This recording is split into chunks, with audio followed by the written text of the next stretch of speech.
Pues ya vamos a comenzar para no perder tiempo. Primero les quería presentar a Denise. Ella es estudiante de séptimo semestre.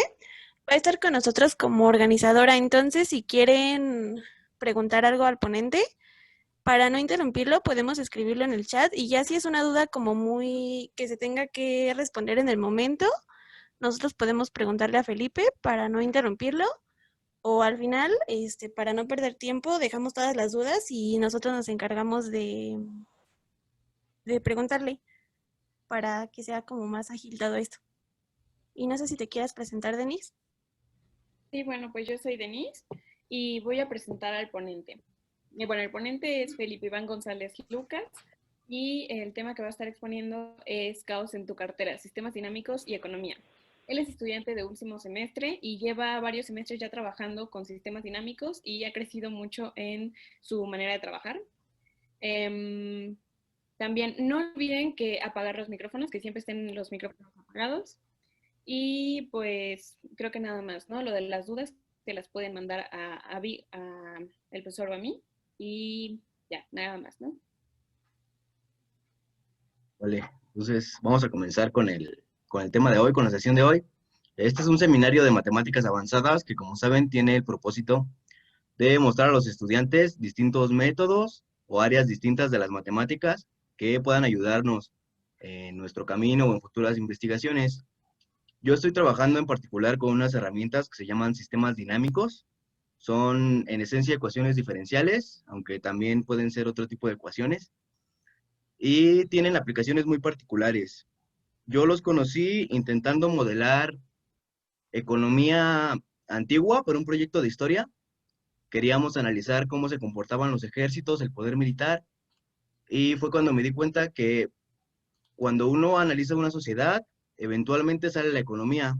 A mí no me gustaba para nada la economía, pero es una variable que eventualmente sale y que siempre se tiene que analizar cuando vamos a analizar fenómenos sociales.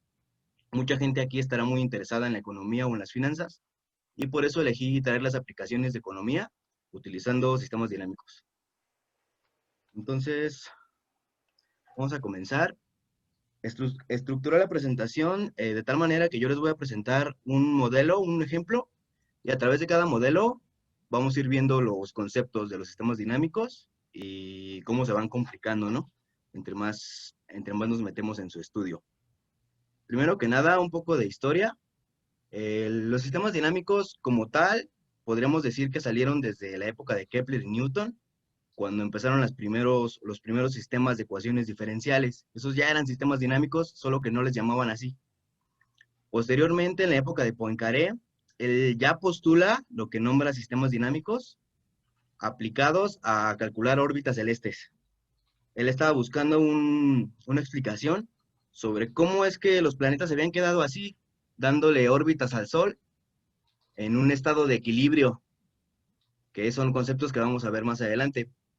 Y ya es hasta el siglo XX que Lyapunov y otros rusos dicen, vamos a llamarle a estos sistemas dinámicos y vamos a hacer toda una teoría con la que podamos explicar pues prácticamente cualquier extracto de la realidad que a nosotros nos interese, ¿no? Antes de hablar de sistemas dinámicos, hay que hablar de generalidades sobre sistemas. ¿Qué es un sistema? Pues un conjunto de elementos que comparten un mismo espacio y que están relacionados entre sí. Um, y hay muchos tipos de sistemas, ¿no? También importante aclarar que cuando nosotros vamos a hablar de sistemas dinámicos, nos basamos en los postulados de la teoría sistémica, es decir, que estamos analizando nuestro fenómeno como si fuese un sistema, y para eso hay que delimitar nuestra área de estudio, porque como se habrán dado cuenta, en cualquier lugar donde nosotros nos proponemos estudiar un fenómeno, podemos irlo desmenuzando y desmenuzando hasta que es imposible lidiar con tantas partes chiquititas, ¿no? Por ejemplo, este es el conjunto de Mandelbrot, un fractal. Los que entienden de fractales, pues ya lo conocerán. Y los que no, pues solo tienen que saber que es como que una figura que va teniendo hijitos cada vez más chicos. Entonces, imagínense que ustedes lo quieren estudiar, pero resulta que esos hijos se van haciendo más y más chiquitos y jamás se acaban. Entonces, para poder estudiar nuestro fenómeno, tenemos que delimitar, ¿no? Por ejemplo, en vez de estudiar todo el fenómeno completo, Nos limitamos a este circulito de aquí, con estos hijitos, y ya. No nos van a interesar todas las demás partes chiquititas e infinitesimales, porque si no, nunca terminamos de analizarlo, ni los contenedores tan grandes en los que puede estar nuestro sistema, porque terminaríamos estudiando el universo entero, ¿no? Entonces, eso es importante antes de modelar, cuando vamos a modelar un sistema dinámico. Vamos con los primeros ejemplos, entonces. Vamos a empezar con un ejemplo muy simplón, muy, a lo mejor sin chiste, pero que es vital para entender cómo se tienen que ir postulando. Bueno, el sistema dinámico, ya matemáticamente hablándolo, tiene tres componentes. Una variable temporal, t, que por definición está en R, es decir, el tiempo, que va a ir corriendo. Y es la que nos va a permitir observar el sistema en cualquiera de sus fases y observar su desarrollo. Particularmente si t está en z, es decir, si restringimos sus valores solamente a los enteros, decimos que es un sistema discreto. Ahorita lo vamos a ver. El segundo componente son las variables de estado, que es un vector de variables usualmente en Rn, pero en realidad pueden tomar valores de cualquier conjunto, que son finitas. En esencia tienen que ser finitas para que podamos analizar el fenómeno, si no se pierde un poco. Ustedes sabrán que, por ejemplo, en espacios vectoriales, cuando hablamos de vectores, estos pueden ser infinitos y se puede extender la definición para espacios de dimensión infinita. En realidad no hay nada que te impida en sistemas dinámicos hablar de un sistema de variables infinitas, pero para la práctica pues no funciona o es poco práctico en cuestión de cálculo. Y el tercer componente son las ecuaciones de movimiento, es decir, las leyes que gobiernan nuestro sistema y que nos van a decir cómo es que va cambiando, cómo va evolucionando a través del tiempo.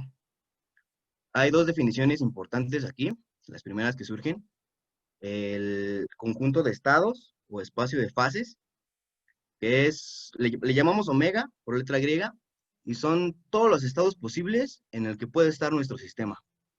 Pensemos, por ejemplo, en una pista de carreras, que sea así circular, y un auto que la recorre. Nuestro auto sería el sistema, y cada punto de esa pista, cada posición en la que puede estar, es el espacio de fases. Todos los posibles estados en los que puede estar nuestro sistema. Y otro concepto bien fundamental es el estado inicial, x0, que es cierto estado en un punto t. Usualmente t va a ser 0 por facilidad. Es muy importante porque piensen en las ecuaciones diferenciales que son problemas de valores iniciales. Los que van en quinto para arriba pues ya estarán muy familiarizados con ellas. O es más, desde que integran, cuando ustedes integran, les queda una constante de integración. Y entonces eso les da una familia de funciones que pueden solucionar esa integral.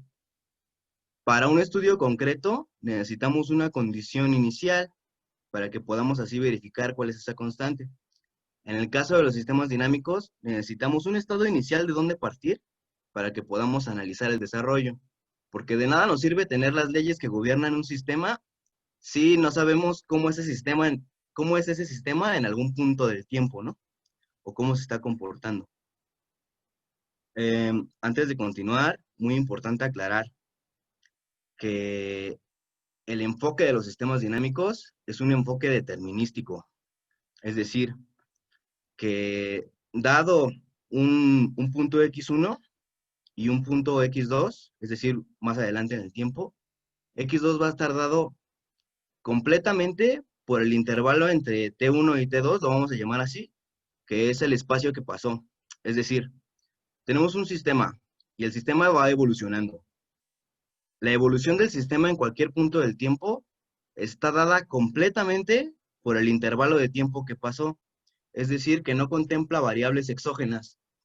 Eso es muy importante, por ejemplo, en los sistemas sociales, porque tienen un enfoque que a veces rechaza el determinismo o que lo ven como algo cuadrado o que rompe con muchos esquemas del análisis social o filosófico.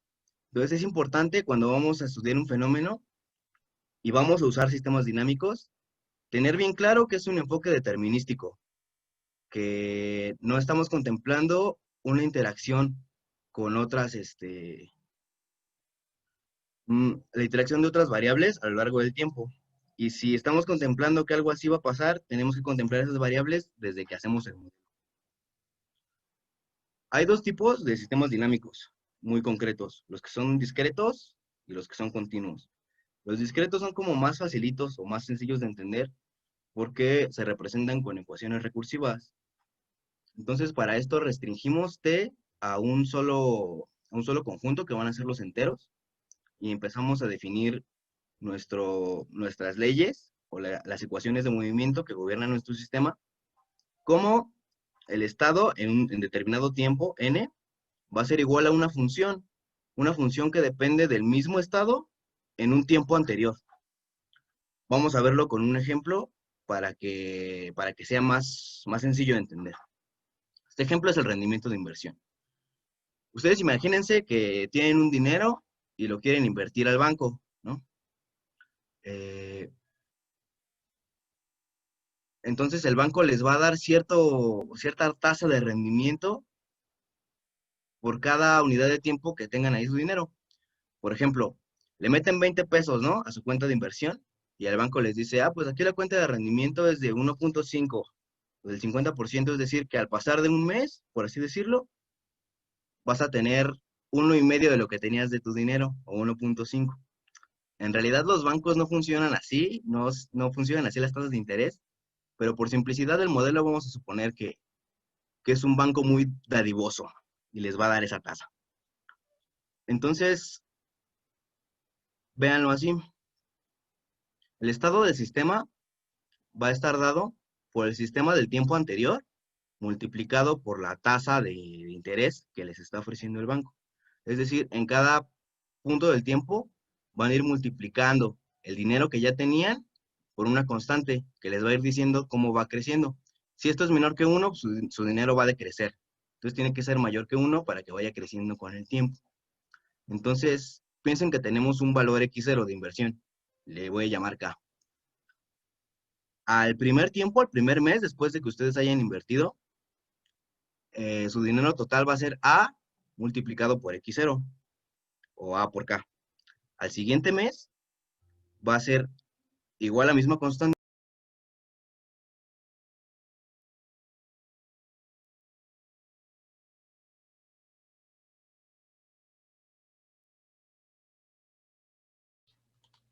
Felipe, se te mutió tu audio. Activa tu micrófono. Este ya. Vale. Bueno.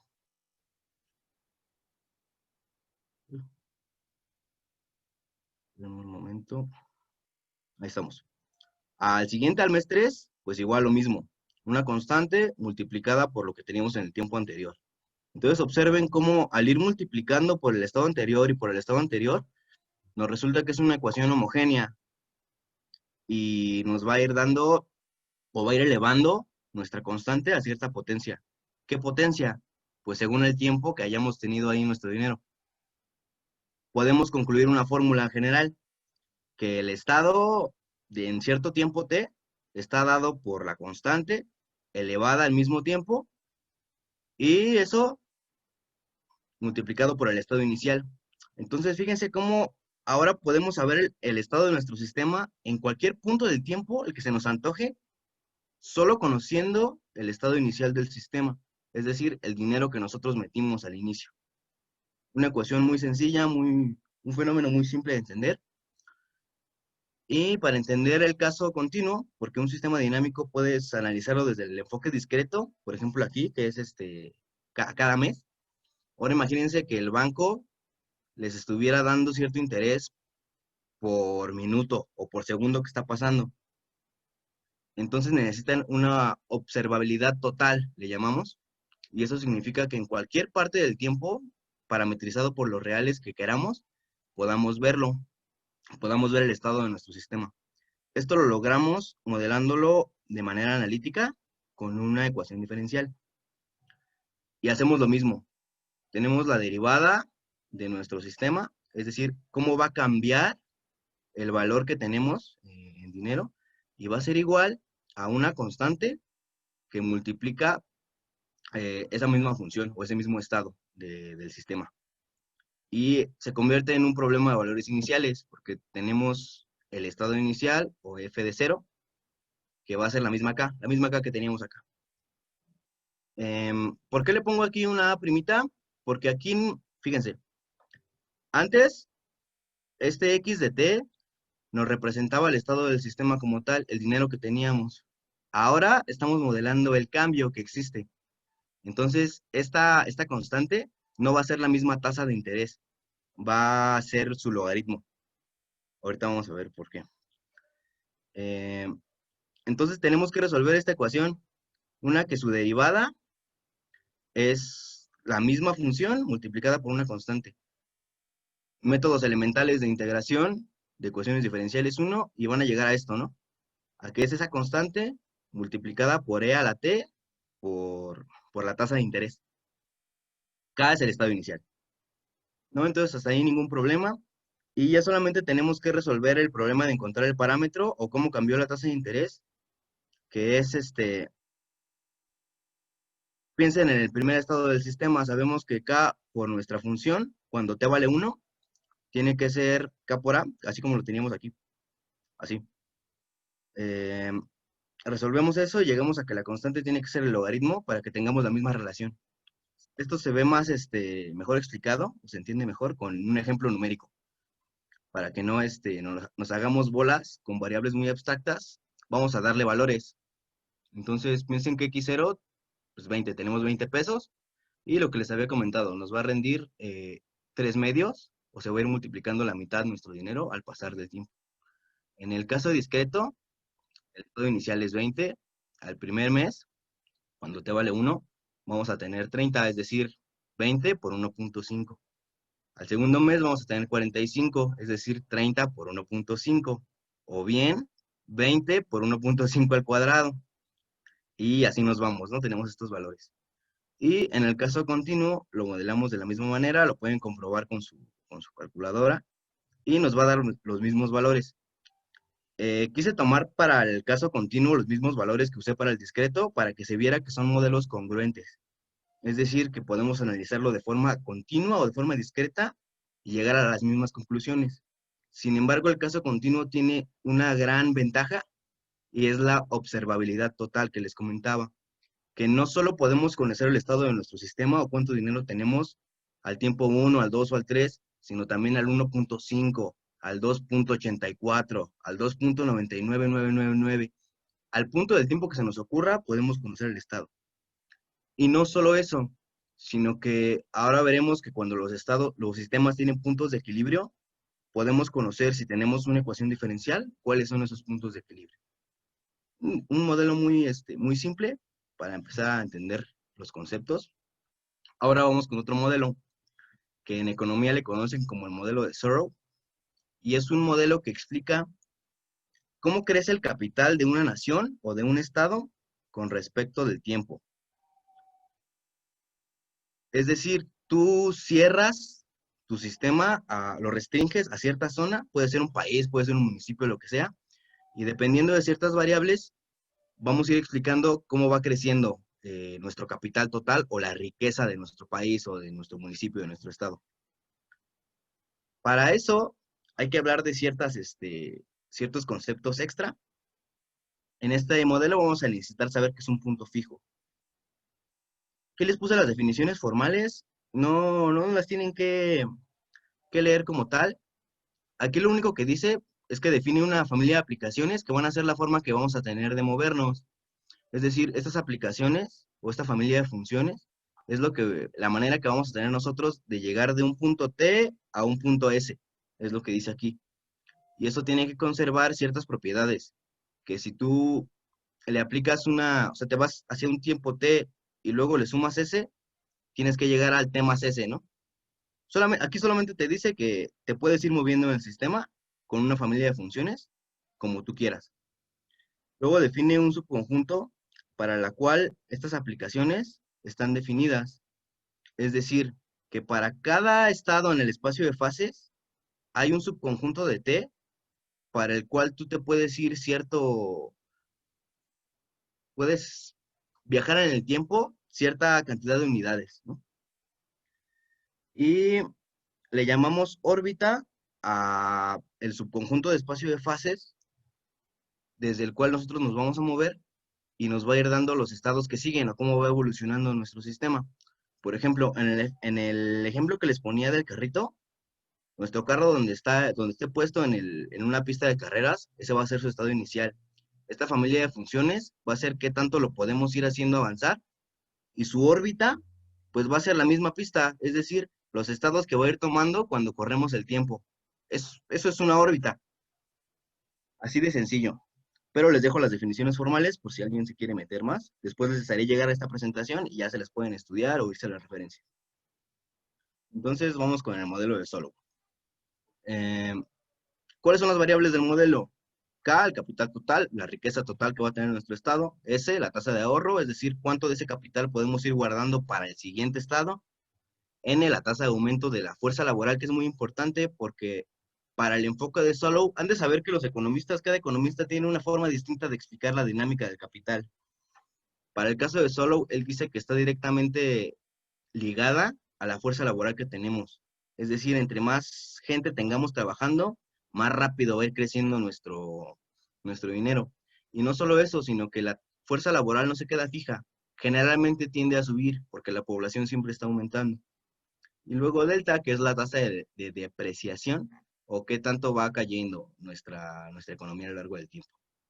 Y luego f de k, que tiene que ser una función linealmente homogénea, puede ser cualquiera, podría ser, por ejemplo, e por k a la t, un ejemplo. Y hay muchas funciones de estas que utilizan. Este es un modelo global, y ahorita nos vamos a ir a uno específico, con una f específica. Entonces él nos dice que el cambio del capital está dado por el ahorro que multiplica esta función, la función de producción, o sea, qué tanto va creciendo nuestra producción, menos nuestro capital multiplicado por una constante que resulta, fíjense qué interesante, de sumar la tasa de aumento de la fuerza laboral y restarle la tasa de depreciación. Entonces, o sea, nuestro capital tiende a subir, pero como también siempre hay cierta depreciación, estamos perdiendo valores, tiende a bajar, y esto va a causar cierto equilibrio. Cuando nuestro capital se deprecia más rápido de lo que puede subir nuestra fuerza laboral, la economía se va para abajo. Y cuando esta es más grande, tiende a crecer un poco. Y aquí podemos solucionar esta ecuación diferencial y obtener un punto de equilibrio. Es decir, un punto para el cual su órbita es el mismo. Es decir, que nosotros le vamos a explicar esta función y ya no se va a mover. ¿Qué significa esto? Cuando la derivada de la función es exactamente cero. Entonces nosotros queremos que esto de aquí valga cero. Si encontramos ese punto, tenemos un punto de equilibrio. Es decir, un punto al que si llega el sistema, ya no se va a mover de ahí, se va a quedar ahí para siempre. A esto se le conoce como diagrama de fase. Aquí se da por sentado que ese punto existe. Y aquí vamos viendo el aumento en nuestro capital y el aumento en el crecimiento del capital. Entonces, el capital empieza a crecer de una manera acelerada, pero luego ya no crece tanto. Poco a poco llega a un estado en el que el capital simplemente no puede crecer más. Tus recursos no te dan para hacerte más rico, por así decirlo, y entonces tiendes a un punto de equilibrio. Si tu estado inicial con el que empezaste, por ejemplo, tú tenías muy poquito dinero, tu fuerza laboral va creciendo, etcétera, y entonces tu capital empieza a crecer poco a poco hasta que llega a este punto de equilibrio que definimos aquí, y ya de aquí ya no va a pasar, ahí se va a mantener para siempre y no se va a mover. Si por alguna razón tenías mucho dinero al inicio, va a tender a bajar, y bajar y bajar y bajar hasta que llega al mismo punto de equilibrio del sistema. Este punto lo podemos conocer si conocemos la función y la solucionamos, ¿no? Es, como les decía, un problema de valores iniciales y es la ventaja de analizar mediante un caso continuo, al menos en este modelo. Esta es una simulación que encontré en un libro y aquí usan una función de producción que se llama de Cobb-Douglas, que es de crecimiento exponencial. Se ve muy claramente cómo variando los parámetros se tiende a un equilibrio un poco menor o un equilibrio un poco mayor en un tiempo más o menos prolongado, según los parámetros de la ecuación que nosotros utilicemos, ya sea alfa, beta y los parámetros que teníamos aquí. Este es un modelo ya un poco más complicado, Como aplicación concreta no nos sirve mucho, pero sí nos sirve bastante para entender cuál es la dinámica del capital o cómo es que se va comportando. Antes de postular nuestros propios modelos económicos que nos ayuden a solucionar nuestros problemas financieros personales o de una empresa en particular, hay que saber cómo se comporta el capital general de un estado. Y este modelo nos ayuda mucho a verlo. Y entonces con este aprendimos que hay puntos de convergencia o puntos a los que va a tender nuestro sistema a irse. Este era de una sola variable, entonces está muy fácil de ver. Ahora vamos a ver otro modelo, se llama modelo de Godwin, y con él vamos a ver qué son las órbitas periódicas y algo muy interesante que es la lucha de clases entre proletariado y burguesía, por así llamarlo. Algo bonito de esta presentación, o más bien de los modelos que seleccioné, es que nos van a dar una perspectiva matemática un poco más objetiva de cosas que los economistas llevan siglos nada más elucubrando, o que tenían la intuición y decían, yo creo que esto se comporta así. Sin embargo, con sistemas dinámicos podemos comprobar que esto es cierto y por qué pasa. Por ejemplo, Zorro cuando él hizo su teoría, él no sabía que había un punto de equilibrio. Él cuando postuló sus ecuaciones no sabía que eso pasaba, él tenía la intuición. Sin embargo, después llegaron los matemáticos, lo modelaron con un sistema de ecuaciones diferenciales, se dieron cuenta que efectivamente había un punto de equilibrio y por qué eso pasaba. Antes de entender el modelo de Godwin, hay que entender que hay distintos puntos fijos o distintas maneras en las que puede tender un sistema a equilibrarse. En el caso discreto, solamente hay dos clasificaciones, por así decirlo, el que es estable y es inestable. Es estable si vamos tendiendo hacia él poco a poco. Por ejemplo, este es un punto de equilibrio estable. Y es inestable si nos acercamos a él, pero nunca llega. Por ejemplo, este sistema dinámico tiene dos puntos de equilibrio. Este, que es estable, es decir, no importa dónde empecemos, va a tender hacia allá. Y el cero. El cero es un punto de equilibrio, pero que es inestable. ¿Y por qué es un punto de equilibrio? Pues porque si nosotros empezamos aquí en nuestro estado inicial con cero, aquí que esto sea cero, entonces todo en la ecuación se hace cero. Y por muchas iteraciones o mucho en el tiempo que nos vayamos, siempre nos vamos a quedar parados aquí. Ese es un punto de equilibrio, pero es un punto de equilibrio inestable, porque tú te puedes ir acercando o dar estados iniciales muy cercanos a cero, y eso no va a hacer que tienda a cero, al contrario, va a hacer que se aleje. Entonces ese es un punto de equilibrio inestable. Y cuando tenemos un espacio específicamente diferenciable, eh, hay más casos. Ahí podemos solucionar nuestra ecuación o obtener su polinomio característico, y dependiendo de si los valores del polinomio característico, más bien las raíces, están en los reales o están en los complejos, podemos saber si es un foco, es decir, que va tendiendo así, una órbita específica que va tendiendo hacia el punto, un foco repelente, es decir, que va repelando, un punto silla, por así decirlo, que hace como que se va acercando al punto, pero al final se aleja, y un centro, es decir, ese es un punto de tipo inestable, porque tú te puedes tomar un estado muy cerca del punto, pero no va a tender a él, sino que le va a ir dando vueltas y se va a quedar ahí en espacio, en estado de equilibrio por siempre. Si tú eliges el punto como estado inicial, ahí te vas a quedar y ya nunca vas a salir de ahí. Es un punto inestable. Entonces, este modelo, el modelo de Godwin, se basa de las suposiciones de otro modelo que se llama de Lotka-Volterra. Entonces es importante comprender este modelo, que aunque es de biología, ayudó muchísimo a entender cómo se comportaba la economía.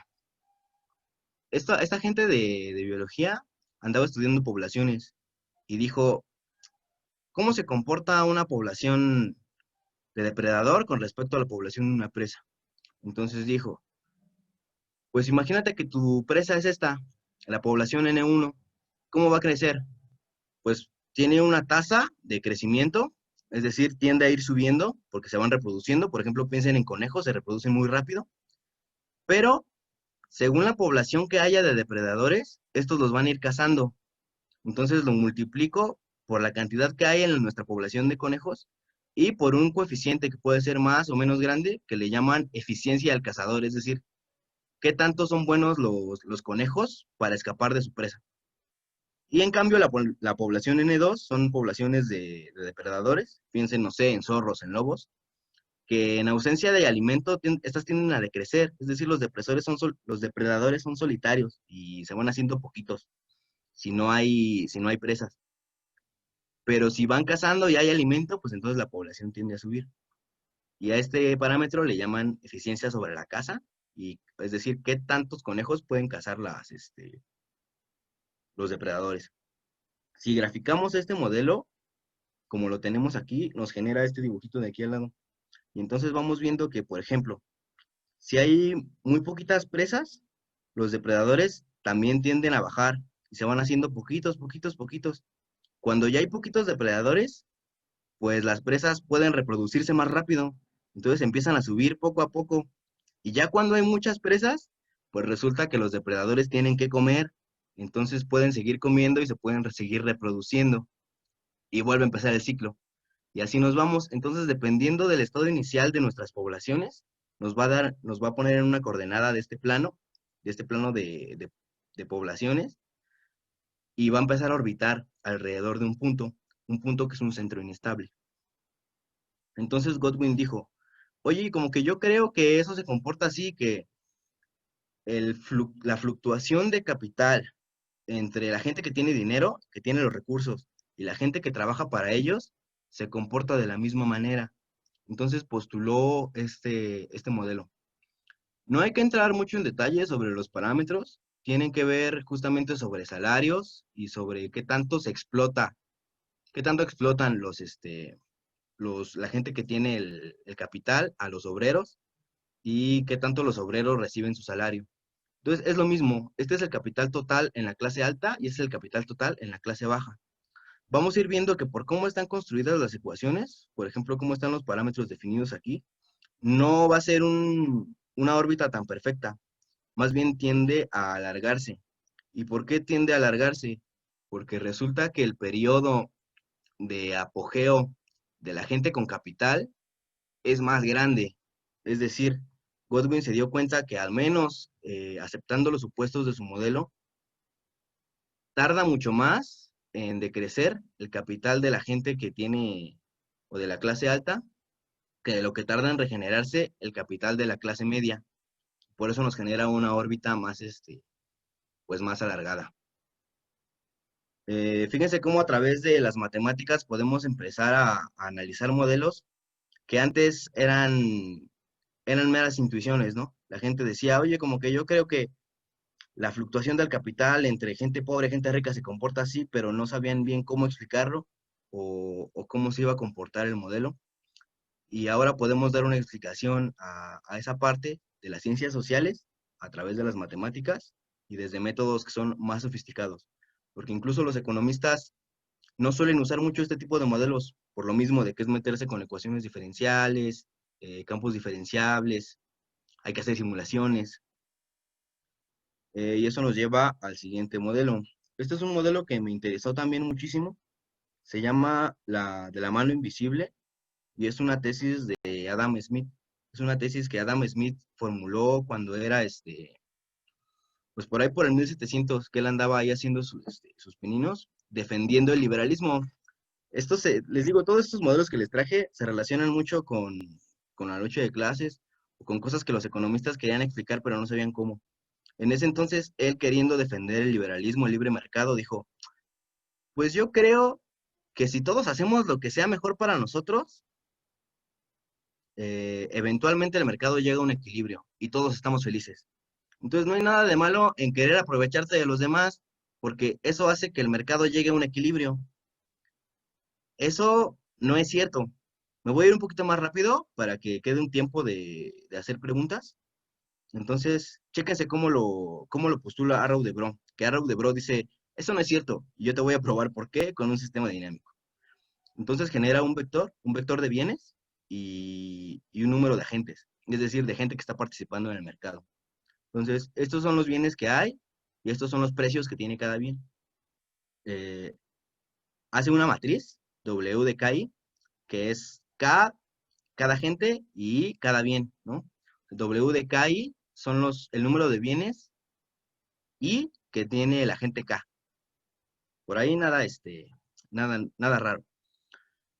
Y definimos una función de utilidad para cada fase del espacio de estados, que sea U.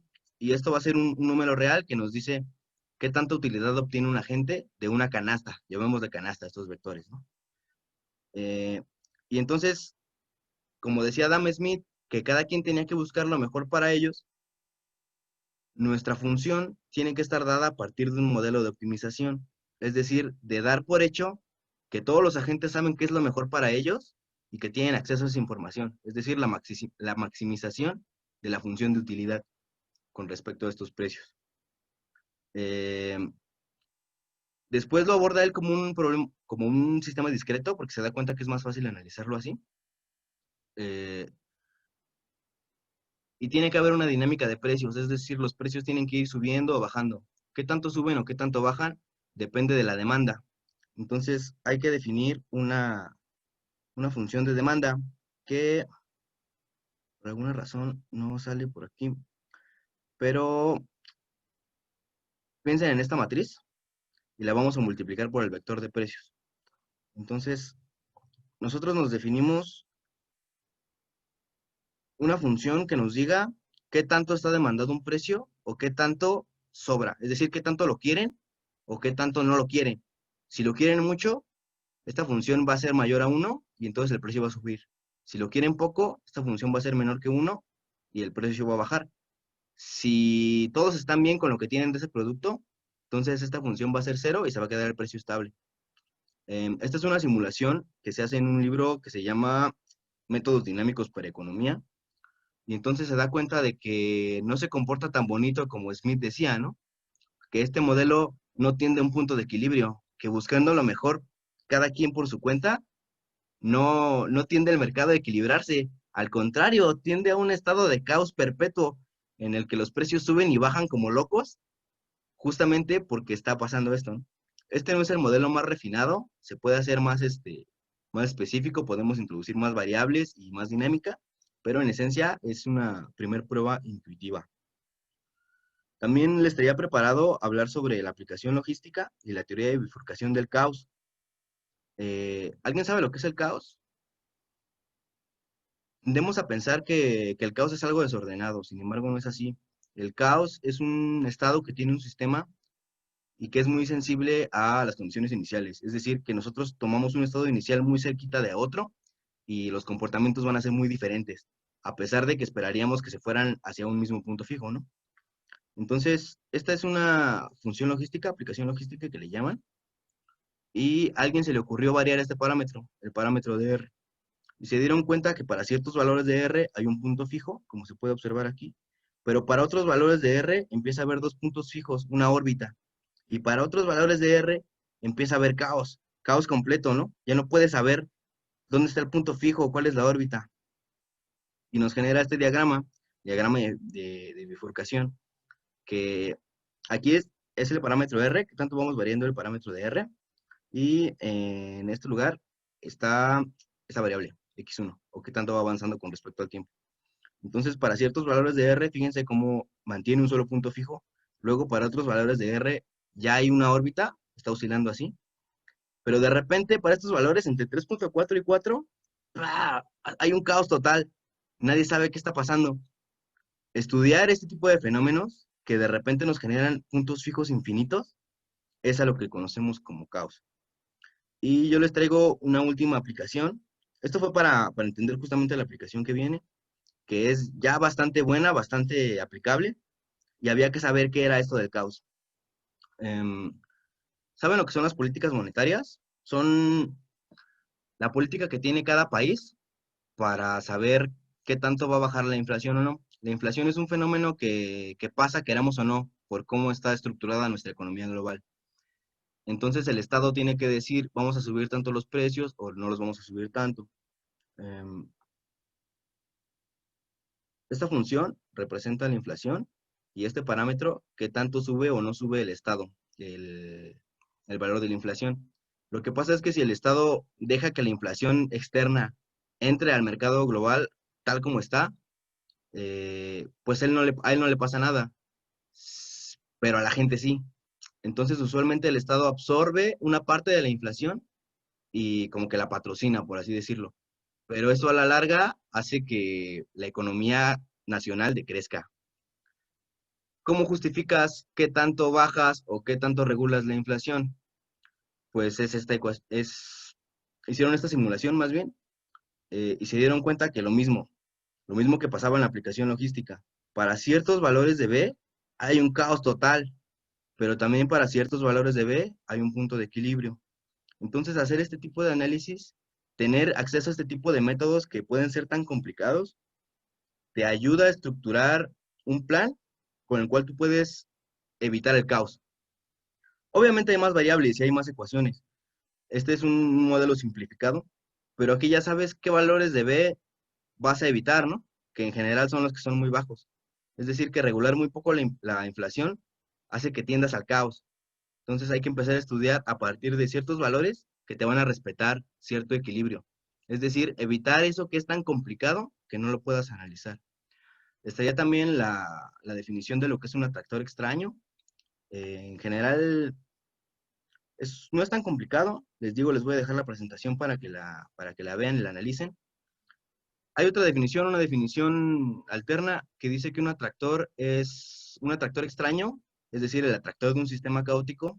Por atractor no les dije, el atractor es el conjunto de puntos de equilibrio de un sistema.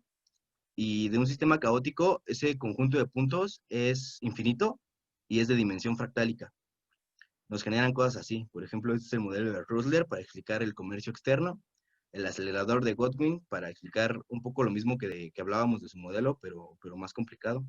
Y genera estas cosas bonitas de puntos infinitos y órbitas que no se acaban. El atractor de Lorentz, el efecto mariposa, estas son ecuaciones que tienen que ver con el gas y la presión atmosférica. Y nos genera estas cosas bien bonitas. Y esta que a mí me gusta mucho, es mi favorita, la ecuación de Duffing, que nos genera un fractal que no podemos comprender. Cada que te acercas tú a este fractal, salen más y más puntos de equilibrio.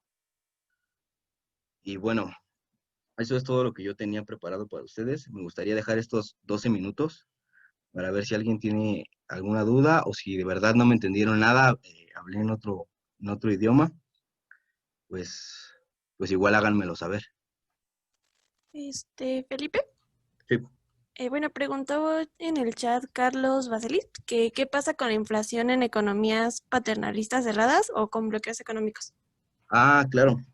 Eh, la verdad no he estudiado tanto el tema de la inflación. Yo este modelo lo puse buscando una aplicación que fuese más acertada hacia lo que se maneja aquí en Mac, ¿no? Yo te digo que manejo temas de historia que tienen que ver con cómo se comportan los ejércitos o cómo crece una economía primitiva. Este de la inflación no lo he estudiado tanto y está enfocado al sistema de economía de España, cuyas políticas monetarias no estoy tan familiarizado. Entonces, si quieres, Carlos Baselis, te puedo pasar este paper, que es bastante extenso, y ahí puedes ir viendo todos los tipos de modelos que hacen, cómo manejan la inflación desde distintos puntos de vista, y tal vez puedas resolver esa duda. También hay otra duda aquí en el chat que es de Saúl Velázquez y dice, ¿el caos tiene un comportamiento estocástico? Sí, en general debería tender a un comportamiento estocástico, solo que no es el comportamiento estocástico que tú te esperas. Por ejemplo, cuando ves procesos estocásticos, tú ves que hay órbitas de periodo n. Usualmente tú buscas que ese n sea chiquito para que la órbita entre la que esté oscilando tu punto de equilibrio sea a lo mejor, a lo mucho, 2 puntos, ¿no? 3 puntos. Así cuando son muy grandes, esto es un modelo caótico y va oscilando entre todos estos puntos. Esa oscilación es estacionaria, se va a mantener, pero para que se vuelva a repetir un punto va a pasar muchísimo tiempo. Entonces, en esencia sí es estacionario porque son puntos de equilibrio, pero para fines prácticos no lo es. Al contrario, es impredecible.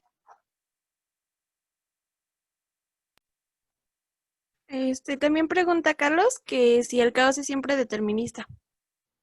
Sí, como lo estás tú manejando, si es determinista, no pasa nada que sea impredecible. En ningún punto de estos, a ti te falta una ecuación para definir cómo es la trayectoria. Es decir, para todas las posibilidades del sistema, tú tienes una forma de saber cómo es esa trayectoria o cómo se está comportando tu sistema. Nunca lo tienes fuera de control, por así decirlo, al menos no fuera de control analítico. Siempre tienes posibilidad de observarlo. El problema es que es un poco impredecible o no es lo que tú te esperarías, no es como tú te esperarías que se comportara.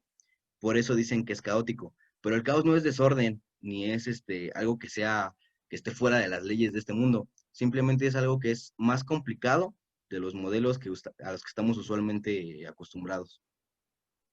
Hay otra pregunta y es de Marcos Cabral y dice, ¿el modelo de inflación que presentas tiene entonces que ver con la devaluación de las monedas a través de la historia? ¿Y podría aplicar al modelo de Bitcoin? Ah, mira, muy interesante.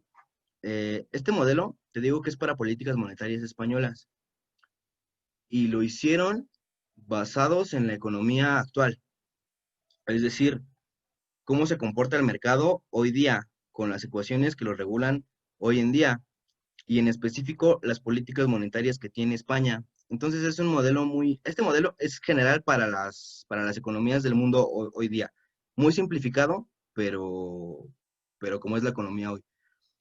Eh, ¿Cómo se comportan? Cambia mucho con respecto al tiempo. Por ejemplo, yo analizo economías que son de sociedades más, por así decirlo, primitivas o en las que no hay una variable capital que tú puedas medir, es decir, no hay dinero, sino que todo es trueque y las ecuaciones cambian. Pero, pues sí, o sea, no es histórico, es más bien para analizar modelos actuales o de problemas actuales. En específico es el caso de España, este que estamos viendo aquí. ¿Y alguna otra? Pregunta Aldo García Moreno que ¿dónde podemos encontrar más de tu trabajo? Mi trabajo, pues es que yo no he publicado nada todavía. Todo esto que les estoy presentando es parte de mi tesis, es lo que estoy apenas estructurando para mi tesis. Yo te puedo pasar mis reportes de investigación y todas las referencias que yo he utilizado. También tengo varios modelos bueno, que estoy empezando a proponer y sus simulaciones. También te las puedo pasar. Te puedes contactar conmigo en el grupo del seminario. Y esta presentación igual se la subo a ese grupo para que todos tengan acceso a ella. Ok. ¿Alguien más tiene alguna otra pregunta? Felipe lleva ya rato trabajando con estas cosas. De repente le puso ahí pausa a su trabajo, pero, pero ya lleva rato trabajando con algunos modelos.